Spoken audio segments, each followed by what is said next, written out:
Now let's see an example. Assume that the random experiment that we are going to conduct is like this. We have 3 bags. Let's call this as bag A, bag B and bag C.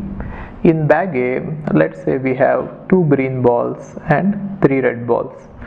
And in bag B, let's say we have 1 green ball and 4 red balls. And in bag C, we have 3 green balls and 2 red balls. So assume that this is how the bags are containing the balls. And now the experiment is, first we'll choose a bag randomly, and then after choosing a bag we'll pick a ball from the bag. So the experiment is like this. Try to understand this. Now we have 3 bags and we are going to choose a bag randomly, which means, and all the bags are equally likely to be picked up. So therefore the probability of choosing a bag A is equal to probability of choosing bag B is equal to probability of choosing bag B, bag C, and all of them are equal. And since we have 3 bags, the probability is going to be 1/3 because we are going to have equally likely probability. That is the first one. We are going to pick one of the bags, and after picking one of the bags, we are going to pick a ball from that bag chosen. Got it? Now what is the probability that the ball which we have picked up happens to be a green ball? Okay, so are you getting the picture? Now the experiment actually contains 2 events, and these 2 events have to occur in an order, one after the other. First thing is I am going to pick up a bag, and second thing is I am going to pick up a ball from the chosen bag. Got it? And now the probability is, now what they are asking is, what is the probability that you have picked up a green ball? Now in order to answer this, the probability of picking a green ball actually depends on what is the bag you are talking about. So try to understand this wording carefully. The probability of getting a green ball depends on the type of the bag you have chosen. Depends on, right? So what do I mean by that? Depends means they are not independent, they are dependent events. And whenever we have dependent events, when you are talking about intersection, remember that we have to apply conditional probability. In case if they are independent events, we can multiply them directly. So this example is actually an example of dependent events and conditional probability, because the probability of getting a green ball depends on which bag you have chosen, right? Okay, to put it in words, or in numbers, let's see this. So probability of picking up bag A is equal to probability of picking up bag B is equal to probability of picking up bag C is equal to 1/3. Okay, and now what about probability of picking a green ball? That actually depends on which bag you are talking about. Probability of picking a green ball, given that you have picked up bag A, is going to be in this one, right?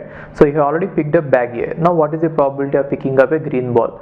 So probability of picking up a green ball is nothing but, see this, 2 is green and total number of balls is 5. It is 2/5. And similarly, what is the probability of picking up a green ball given that bag B has been chosen? Now one green ball is there and total number of balls is 5.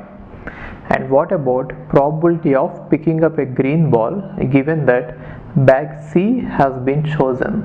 If bag C has been chosen, 3 green balls out of 5 balls. These are the probabilities, right? Okay, now what I want is, we want the probability of picking the green ball. P of G equal to how much? Here P of G is not directly given, but then we know that P of G is given A, P of G given B, and P of G given C. These probabilities we know it. Now how to analyze it? So this is called as total probability. These are called as individual probabilities, and now this is called as total probability. Now this total probability depends on all these individual probabilities in some combination. Now how to find it? Let's analyze this one. See this? So one other way of analyzing this is, let's try to find out the sample space. For this experiment, for any experiment, I told you that there will be sample space, right? And in this case the sample space is finite.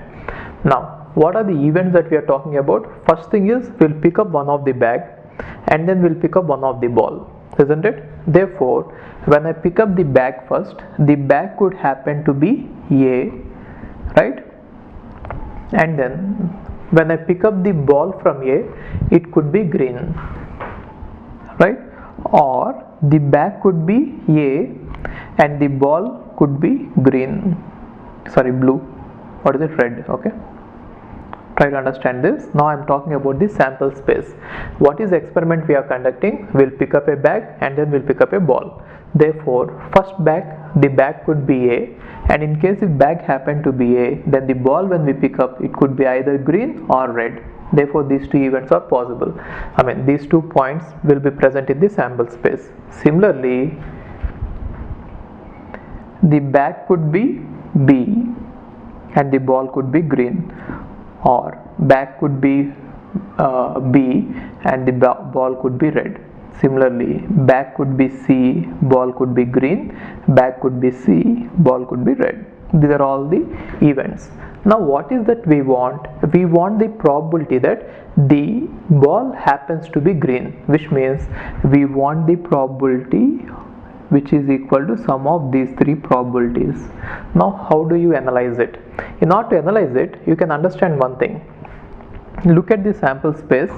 Now based on the bag, we can divide the sample space into 3 exclusive events, isn't it? Now based on the bag could be A, bag could be B, bag could be C. It is very important that you understand it. Just watch it carefully, because later even Bayes' theorem will depend on this total probability only. So try to understand it carefully. Now based on the event of choosing the bag, I could divide the sample space into three disjoint events, 3 mutual exclusive events. Got it? This is the event of choosing bag A, this entire first part, and the second part is event of choosing bag B, and the third part is event of choosing bag C. Now the required event is actually present in this one as well as in this one as well as in this one, right? Now try to understand this in the other way. What I am trying to say is, if we have a sample space, now we divide into 3 parts. Okay, let's call it event E1, event E2, event E3, and now the event that we actually need, let's call it event A, is present in all these parts, some part. Okay, it is present like this. Let's say this is event A. Now I want to find out what could be the probability of event A, right? So try to understand this. E1, E2, E3 are 3 disjoint events, which means there is nothing in intersection between E1 and E2, there is nothing in intersection between E1 and E2 and E3, there is nothing in intersection between E1 and E3. Here also, see this, what are the events? One event is picking up bag A, one event is picking up bag B, one event is picking up bag C, and now there is no dependency between, or there is no intersection between all these 3 parts, right? Now how can I write event A? See this, event A can be written as this part plus this part plus this part. In set theory we use union, isn't it? Now event A can be written as E1 intersection A, which means this part, right? Union E2 intersection A, which means this part. Union E3 intersection A, which means this part. Got it? Now what we want the probability of A. Now I am applying probability on both these sides, probability of A. Now when E1, E2 and E3 are mutually exclusive, definitely E1 intersection A and E2 intersection A and E3 intersection A are also mutual exclusive, which means there will nothing be common in between this part and this part, and there will be nothing in common between this part and this part, nothing be common in between these 2 parts. Likewise, these 3 events are also going to be mutually exclusive. Now P of E1 intersection A union E2 intersection A union E3 intersection A, this is what is A, right? then what does it mean? That implies P of A equal to, whenever you have three disjoint events or any disjoint event, whenever you are trying to take the union, it is nothing but the sum, right? So it is going to be P of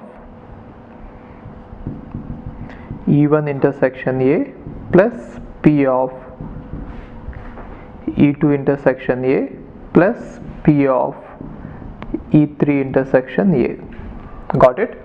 Are you getting this one? Try to understand this. Now, how did I write this? It is nothing but P of A union B union C.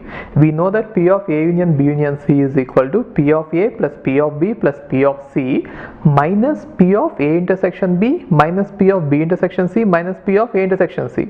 But then I am not going to write them, because anyway those properties are zero, because they are mutually disjoint, and we have to add even plus P of A intersection B intersection C. Even that part is also zero. That is why that original formula will now become this formula. I hope you are following this, right? Okay, now how to analyze this? So in order to evaluate this, it now depends on two things. One is whether E1 and A are independent or dependent, whether E2 and A are independent or dependent, whether E3 and A are independent or dependent. Now that actually depends on various factors, like what is the experiment we are talking about. In this case, E1 and A are dependent. What is E1 here? Probability of picking up the bag A. And what is A here? Probability of getting a green ball. Now these two are dependent events, because probability of getting a green ball depends on whether we have picked up bag A or bag B or bag C. That is why in this particular case I can evaluate it this way, right? So let's keep it this way, and now here let's try to analyze this. P of A is probability of getting A, P of B is probability of getting B, P of C is probability of getting C. Now in terms of this one, probability of getting a green ball is equal to probability of getting bag A and a green ball from bag A plus probability of getting bag B and a green ball from bag B plus probability of getting bag C and a green ball from bag C. Now we know that getting a green ball is actually dependent on A. Which should happen first? A should happen first, right? See, in this one it is actually dependent events, and moreover the order is also important. What is the order we are talking about? We are talking about P of A happening first, right? So we'll pick up bag A and then we'll get a green ball given that we have picked up bag A, right? So how did I write this? This is from conditional probability. I hope you remember that. In conditional probability, when I was explaining it, P of A intersection B equal to P of A into P of B given A in case they are dependent. In case they are independent, P of A into P of G. Later I will show you one independent example also, but for now just focus here. Next one, what about this? Probability of getting a bag B into probability of getting a green ball given that we have picked up bag B. Similarly, probability of getting a bag C and then probability of getting a green ball given that we have chosen bag C. And now we can just simply replace the numbers and we can get it. So what is it? 1 by 3 into, what is this one? P of G given A. It is 2 by 5 plus 1 by 3 into, what is P of probability of getting a green ball given B? It is 1 by 5 plus probability of C. Probability C is 1 by 3 into, what is probability of getting a green ball given C? 3 by 5. Got it? So this is called total probability. Got it? This one is called as total probability, right? In case if the events are dependent, right, then this one. Got it? So whatever we have written here, this formula is called as total probability. Now in this case A and G happen to be dependent. I'll give you one example where A and G will not be dependent. Okay, just watch it. Try to correlate these two. I think you understood this one, right? So what is the experiment? We are taking a bag, 3 bags, and then we are choosing one ball from one of the bags, right? And this is what we got. Now let's try to change it to a different experiment, and then I'll show you the difference here. Okay. Let us say the experiment is about rolling 2 dice, and we know that sample space will contain 36 points, right? Because we can get any of 6 events on the first one and any of 6 numbers on the second one. Therefore, let us assume that this is the sample space. Now we are going to roll 2 dice. So the numbers on the 2 dice can be 1 1 or 1 2 or so on, 1 6, similarly 2 1, 2 2, so on, 2 6, similarly 3 1, 3 2, so on, 3 6, 4 1, 4 2, so on, 4 6, 5 1, 5 2, so on, 5 6, 6 1, 6 2, so on, 6 6, right? Now I want to find out the probability that the second dice will give me a number 2, right? Which means I am interested in this particular event, right? Now according to this total probability theorem, see, we can either solve it directly, you know how to solve it, what is the answer. There are 36 points and the probability of each point is 1 by 36, and 6 points are there, therefore 6 into 1 by 36, which is nothing but 1 by 6 is the answer. That is the probability of getting a 2 on the second dice. We know that, but then I just want you to explain this total probability using this example. In order to understand this total probability, always remember that we have to divide the sample space into mutually exclusive events, and then we have to get the event as if it is an event which is occurring across all these events, right? So in order to do that, we can do this question in some other way. See this, what is the way is, now let's talk about the dividing this sample space based on what happens on the first dice. Depending on what happens on the first dice, I could divide this sample space into 6 parts. Now on the first die it can be 1, or on the first die it can be 2, or on the first die it can be 3 or 4 or 5 or 6, right? So depending on what happens on the first dice, I am able to divide this sample space into 6 parts. Now the required event is actually a event which is spread across all those 6 events, right? So again we can use the same formula, right? So what is it? E1, E2, E3, so on, E6 are there, and then we have an event A which is spread across all of them. Then how can I write that event A? Event A equal to event E1 intersection A union E2 intersection A, so on, union E6 intersection A. Then what do I get? P of A equal to E1, this entire thing, union E3 intersection A, so on, E6 intersection A. Now we know that since they are disjoint events, I can write it as if it is P of A equal to E1 intersection A plus E2 intersection A, so on, E6 intersection A, right? So I'm just writing that.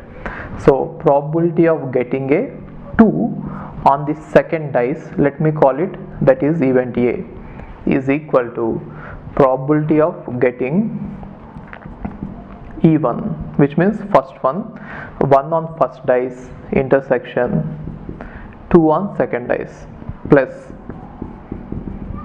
1 on first dice intersection, 2 on first die intersection 2 on second die, plus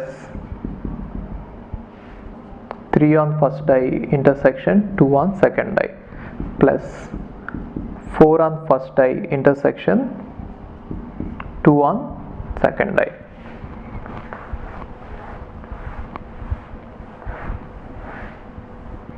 plus 5 on first die intersection 2 on second die, 6 on first die intersection 2 on second die. Got it? This is called as again total probability, right? So how did I derive this? Simple. I have divided the sample space into mutually exclusive events, and then I have spread the required event across all these events, and then the total probability of getting that event is equal to union of all these parts. That is called as total probability theorem. Now this is the formula we get. Now how did I get this formula? Because I divided the sample space into 6 mutually exclusive parts. That is why I'm getting 6 parts here. Got it? And now in this example, in this particular example, the probabilities are independent, in the sense whatever happens on first die is independent of whatever happens on the second die. So given the knowledge that 1 has occurred in the first die doesn't change the probability of getting a 2 on the second die, isn't it? Given that 2 has occurred on the first die, it doesn't change anything on the second die. Therefore all these are independent events, which means getting probability of getting 1 on first die is independent of probability of getting 2 on second die. So this is an case in which independent events are used. Therefore we can directly write it as P of E1 into P of A plus P of E2 into P of A plus P of E3 into P of A plus P of E4 into P of A plus P of E5 into P of A plus P of E6 into P of A. This is not the best way to solve this question, but then I just wanted to explain what is total probability by taking 2 examples. First one is the example in which dependent events are used, and here the example in which independent events are used. Therefore total probability can be applied for both the cases. That is what I mean to say. And now what is it? Probability of getting 1 on first die is nothing but 1 by 6. What is the probability of getting 2 on second die? 1 by 6 plus 1 by 6 into 1 by 6 plus 1 by 6 into 1 by 6 plus 1 by 6 into 1 by 6, right? So on. So you are going to get 1 by 6. Okay, you can solve it. Now you have to understand one thing here. So whenever we can divide the sample space into mutual exclusive events and we can spread an event across all these events, then we are going to call this total probability theorem in order to find out this total probability of the event, right? And second thing is, this total probability can then be evaluated, or we can find out the total probability of an event either by using conditional probability like this or by using independent events like this. It depends on what type of events you are talking about, right? But then you are not going to see such kind of questions or such kind of examples anywhere, right? Therefore people generally think that total probability is going to be useful or applicable only when the events are dependent. But then it is false. It can be used even when the probability is independent, but since we have other ways of solving it, we generally don't use it. That's the case. Got it? So from now on we'll be discussing about only the examples in which we are going to use total probability and also the events are dependent, because these are the cases which are interesting, and later I can even use those examples to explain you the Bayes theorem. In case of independent events, applying this total probability is not very meaningful. Just now you have seen it, right? In case of independent events you can directly compute the probabilities without using this, but in case of dependent events it becomes very interesting, and even later in Bayes theorem it will be even more interesting. Okay, so try to remember this. We can apply total probability theorem whenever we can divide the sample space into mutually exclusive events or disjoint events, and then we can spread an event across all these events, and I don't care whether the events are dependent or independent, I can still use the total probability theorem. But most of the examples or all the examples which I am going to take up from now on are going to be exactly on this independent events. Like this, conditional probability is going to be used. They are not going to be an independent events. If you want more examples, you can create your own examples, but they are not going to be asked in GATE or anywhere. They are not very interesting, but these questions will be interesting. Okay, fine. Hi, if you are planning to do masters, then doing masters abroad is better than doing masters in India. I'll give you all the reasons. So first reason is, out of 1 lakh students who take GATE every year, there are only 500 seats in old IITs. So all the IITs put together have an acceptance rate of 0.5%, and IITs universities better than IITs. They have very good acceptance rate like 30%, 40%. But all the IITs put together have an acceptance rate of 0.5%. And if you are working hard to get into IIT Bombay's ranking is 177 and IIT Roorkee's ranking is 400. If you are happy to get into IIT Roorkee, then getting into universities better than IIT Roorkee is easier compared to getting into IIT Roorkee. And looking at the salaries for computer science, for software jobs, if you have done your masters in computer science in US, the salaries are ranging from 80 lakhs per year to 1.2 crore per year. So even if you take an average of 1 crore per year, your savings will be much higher than the salaries in India. After taxes and your cost of living, you can easily save 40 to 50 lakhs per year. And in India, the maximum jobs that you get is around 30 lakhs. So your savings will be much greater than the salaries in India. And these are all the services that we provide. University shortlisting. So depending on your profile, we will shortlist what are the universities that you have to apply, and statement of purpose building, and then LOR guidance, and GRE and English test assistance, and education loan assistance. So you don't have to have any collateral, which means without any security, now you can get education loan. Getting education loan is very simple these days, and whatever the amount of fee that you have a range of universities. You can apply for 10 lakh universities, 20 lakh universities, or 50 lakh universities. But whatever it is, you are going to get complete education loan, and you can pay off your education loan in 1 year after you get a job. And then we do visa assistance, mock visa interviews, and then connecting with the university alumni. So now you might ask why we should join Game of Visas. So the answer is we have 90% success rate, 99% success rate. And these are all the destinations that we guide the students to. So we guide students to any country that you want to go. So now it is not just USA. We guide to UK, Germany, Australia, Canada. So we guide students to all the countries. We work with all the destinations. And if you are interested in going abroad, you have to just drop us a message on this WhatsApp number 9494 555 454. Okay, thank you.